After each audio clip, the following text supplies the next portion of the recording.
एक वक्त था जब नदियां जलवाहिनी मानी जाती थी। इन्हीं नदियों से क्या किसान, क्या शहर, क्या गांव में रहने वाले लोगों की प्यास बुझती थी और उनकी ज़रूरतें पूरी होती थी।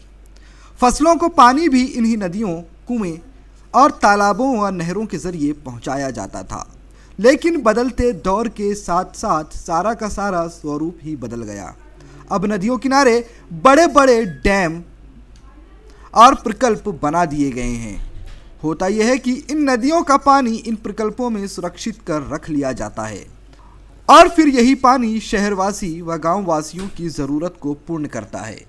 इसी जमा किए हुए पानी के जरिए कंपनियों में होने वाले कार्यों को भी पूरा किया जाता है।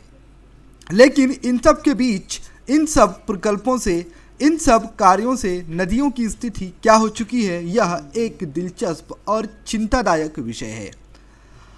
अमरावती शहर के करीब से गुजरने वाली पेढ़ी नदी भरी बारिश के मौसम में भी अपनी आखिरी सांसें गिनती नजर आ रही है। नदी के पात्र को देखकर ऐसा बिल्कुल भी नहीं लगता कि यह एक नदी है, बल्कि ऐसा लगता है मानो बारिश का पानी जमा हो गया है और मवेशी आकर अपनी प्यास बुझा रहे हैं।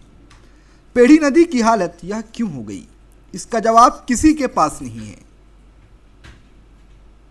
होगा भी कैसे, क्योंकि जवाब देने की जिम्मेदारी जिन लोगों की है, उन्हीं लोगों ने पेढ़ी नदी पर 3 बड़े बड़े प्रकल्प बना दिए। उन प्रकल्पों में नदी का पानी पूरी तरह से जमा कर दिया जाता है और नदी सूखी रह जाती है।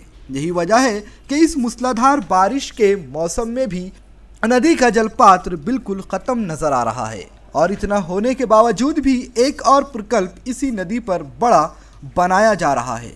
आखिर जब नदी में पानी बचेगा ही नहीं तो उन प्रकल्पों में पानी पहुंचेगा कैसे, जो प्रकल्प नदी के दूसरे हिस्सों पर बनाए जा रहे हैं। इन बेतहाशा प्रकल्पों के निर्माण से तो बेहतर था कि नदियों को जीवित करने के उपाय सोचे जाते, ताकि नदी भी बच जाती, लोगों की प्यास भी बुझ जाती, किसानों की खेतियों को पानी भी मिल जाता और शहर व आसपास का परिसर खुशहाल भी रह पाता। लेकिन विकास के आगे हकीकत की किसे पड़ी है। शायद यही वजह है कि पेढ़ी नदी अब एक सफल सूक्ष्म नदी से सिर्फ पानी के डोबरे में तब्दील हो चुकी है।